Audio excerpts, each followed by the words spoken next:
네, 제가 여기서 여러분들을 뵙는 건 처음이라고 하네요. 네, 반갑습니다. 원래 비행기에서 하려고 그러다가 비행기에서 하면 여러분들 잠자다 잠을 못 자고 깬다고 그래서 할 수 없이 끝나고 난 다음에 오늘 하게 됐습니다. 한번 웃어줄 만도 한데 절대 안 웃어주네요. 네, 반갑습니다. 존경하는 국민 여러분, 대통령 취임 후 첫 유럽 순방을 마치고 어제 귀국했습니다. 우연의 일치겠지만 1년 전 제가 취임한 후에 첫 외교 일정으로 G7 정상회의에 참석하고 돌아온 날도 6월 18일이었다고 합니다. 1년 전에는 G7이라는 다자 무대에서 민주 대한민국의 복귀를 알리는 것 자체가 중요한 성과였다면 이번 유럽 방문과 G7 정상회의 참석을 통해서는 지난 1년 동안 대한민국의 위상과 대한민국에 대한 국제사회의 기대가 확실히 높아졌음을 피부로 느낄 수 있었습니다. 모두 국민 여러분의 성원이 있었기에 가능한 일이라고 생각합니다. 이번 순방의 주요 성과에 대해서 말씀드리도록 하겠습니다.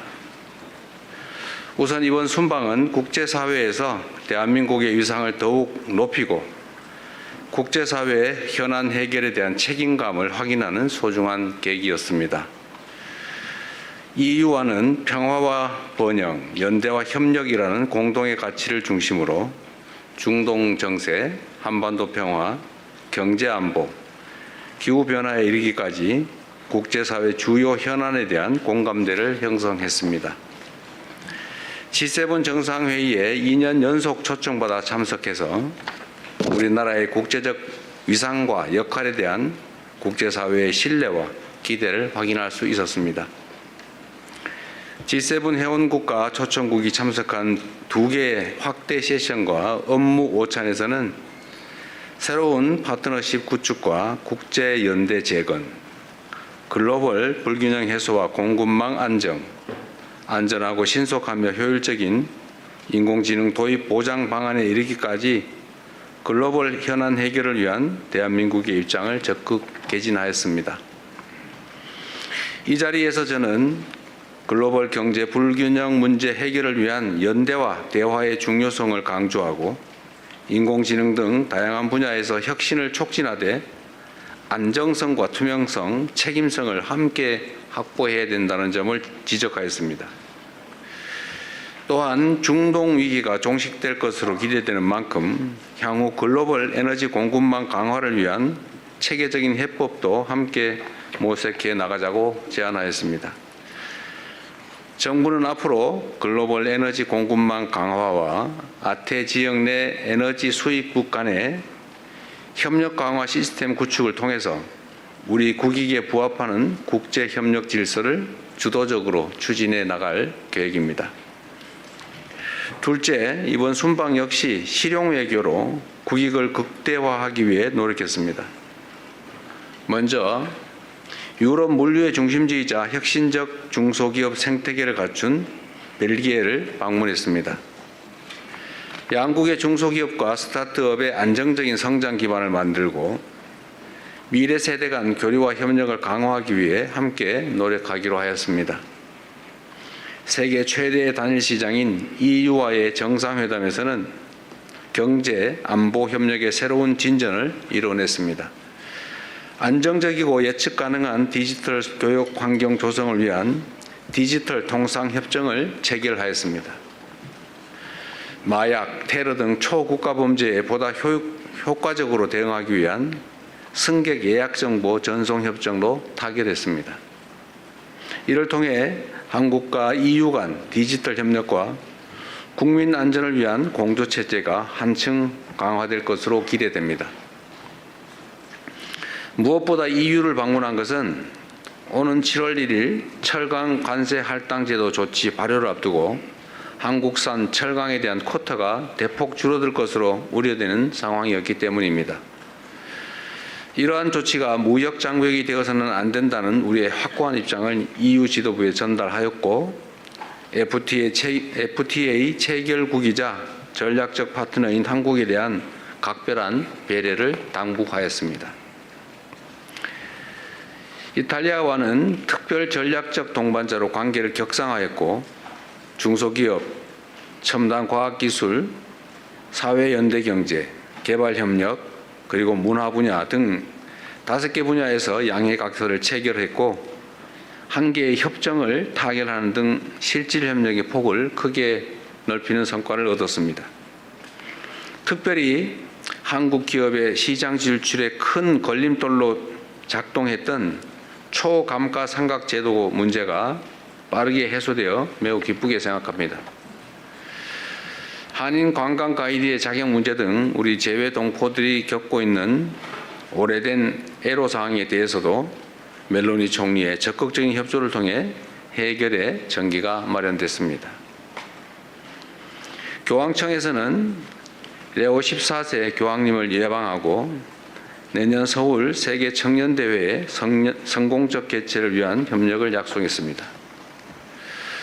또한 국내 교구에 현직 추기경이 한 분도 없다.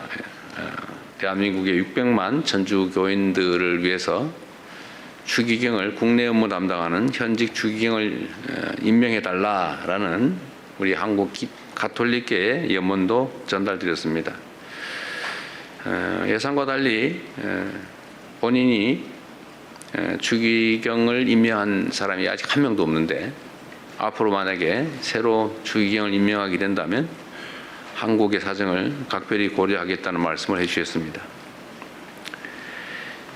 G7 정상회의 계기에 미국, 캐나다, 독일, 케냐 정상들과도 양자 협력 등 다양한 현안에 대해서 의견을 교환했습니다. 트럼프 미국 대통령과는 조선을 포함한 호혜적인 협력 방안에 대해 뜻을 같이 하고 한미일 협력의 중요성에도 공감했습니다. 전에도 한번 말씀을 하셨는데 이번에도 역시 미국 군함 열척을 빠르게 건조해 줄 수 있겠느냐 이런 의사를 저한테 물어봤습니다. 물론 거기에 대해서 당연히 가능하고 최선을 다하겠다고 답해 드렸습니다. 트럼프 대통령께서는 당연히 한미 협력 또 한미일 협력의 중요성을 말씀하셨고 저희도 그 점에 공감을 표명했습니다. 카니 캐나다 총리와의 양자 회담을 통해 원유, LNG, 핵심 광물 등을 포함한 안정적 에너지 공급망 구축을 위해 호혜적인 협력을 확대해 나가기로 하였습니다. 이와 함께 캐나다의 방산 역량 강화 과정에 우리가 적극 협력해 나갈 준비가 되어 있다는 점도 강조하였습니다. 메리츠 독일 총리와의 회담에서는 방위산업 분야에서 양국이 서로의 강점을 결합한 호혜적인 협력 모델을 모색해 나가자는데 함께 뜻을 모았습니다.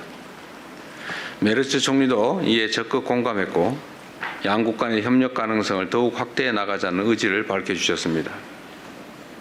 또한 올해 10월 한국에서 개최되는 아시아 태평양 비즈니스 회의를 계기로 메르츠 총리의 방안을 추진하고 경제, 산업, 투자 분야 협력을 한층 심화해 나가기로 하였습니다. 그리고 우리의 중요한 동아프리카 협력 파트너인 루토 케냐 대통령과의 회담에서는 한국이 케냐의 국가 발전과 공동 성장 과정에서 신뢰할 수 있는 동반자가 되겠다는 뜻을 전달했습니다. 아울러 우리 기업들의 케냐 진출과 경제 활동에 대한 관심과 지원을 요청드렸고 양국 간의 교육과 투자, 인적 교류가 확대되고 있는 만큼 캐나다에 체류하거나 방문하는 우리 국민들의 안전과 권익 보호를 위한 협력도 더욱 강화해 나가기로 하였습니다. 세 번째, 주요 지도자들과 함께 한반도 평화 정착에 대한 깊이 있는 논의를 나누었습니다. 교황청에서 열린 평화와 연대를 위한 특별미사에 참석하여 한반도 평화에 대한 우리 정부의 의지와 구상을 상세히 설명하였습니다. 6.15 남북 공동선언이 한반도에 남긴 화해와 협력의 정신, 평화를 향한 희망의 불씨가 여전히 살아있으며 앞으로도 계속 이어져야 한다는 점을 재삼 강조하였습니다. 또한 레오 14세 교황께 내년 서울에서 개최되는 세계 청년 대회를 계기로 방한을 요청드렸습니다. 그리고 방한의 계기에 DMZ 방문을 포함해서 가급적이면 북한 방문도 추진해 주시도록 요청드렸습니다. 교황께서도 적극적으로 고려하고 추진해 보겠다는 말씀을 하셨습니다. 트럼프 미국 대통령과는 공식 만찬을 비롯해서 여러 계기에 만나 허심탄회하고 매우 깊이 있는 대화를 나눌 수 있었습니다.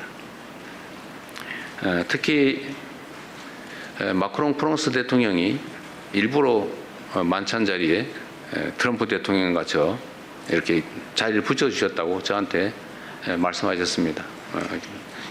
얘기할 거리가 많을 것 같아서 일부러 그랬다고 저한테 생색도 내셨는데 이 자리를 빌어 감사드립니다. 실제로 아주 오랜 시간 한반도 문제를 포함해서 한미 관계에 대해서 깊이 있는 또 서로 이해를 깊이 하는 그런 논의가 가능했습니다. 저는 트럼프 대통령의 중동 지역 내 평화 정착과 이란 핵 문제 해결을 위한 노력에 지지를 표명했고 한반도의 긴장 완화와 지속 가능한 평화 정착을 위해 역할을 해 주실 것도 다시 한번 당부드렸습니다. 트럼프 대통령 역시 한반도 문제에 깊은 관심을 갖고 있음을 재차 확인해 주었습니다. 특히 한반도 평화가 동북아시아는 물론 세계 평화와 안정에도 중요한 의미를 갖는다는 데 공감하고 앞으로도 관련 사안에 대한 긴밀한 소통 또 건설적인 기여를 함께 모색해 나가기로 했습니다. 마지막으로 해외 동포 여러분들과 함께한 시간에 대해서 짧게 말씀드리겠습니다. 먼저 벨기에에서는 한국 해외 입양 동포분들이 매우 많기 때문에 그분들로부터 오랜 시간 가슴에 품고 살아오신 여러 이야기를 들을 수 있었습니다. 타국에서 겪어야 했던 외로움, 또 입양에 따른 정체성에 대한 고민, 또 친생 가족을 찾고자 하는 간절한 바람과 노력을 접하면서 대한민국 대통령으로서 참으로 만감이 교차하고 많은 책임감을 느꼈습니다. 입양 동포 여러분의 현안을 더욱 세심하게 살펴야 되겠다는 다짐을 했습니다. 약 20만 명에 가까운 우리의 아이들이 어려운 시기 여러 가지 경로를 거쳐 해외에 입양됐는데 그 입양 과정은 물론이고 그 후 해외 성장 과정 그리고 현재 해외 생활에서 많은 애환들이 있었습니다. 앞으로 더 실질적인 입양동포 지원 방안을 마련해 나가야겠다는 다짐을 했고 또 그 말씀을 그분들에게 전했습니다. 재외동포청을 비롯한 외교부 등의 필요한 조치를 검토하도록 지시했습니다. 존경하는 국민 여러분 그리고 언론인 여러분, 정부 출범 2년차를 맞는 지금은 대한민국의 대전환과 대도약을 본격적으로 이끌어내야 할 매우 중요한 시기입니다.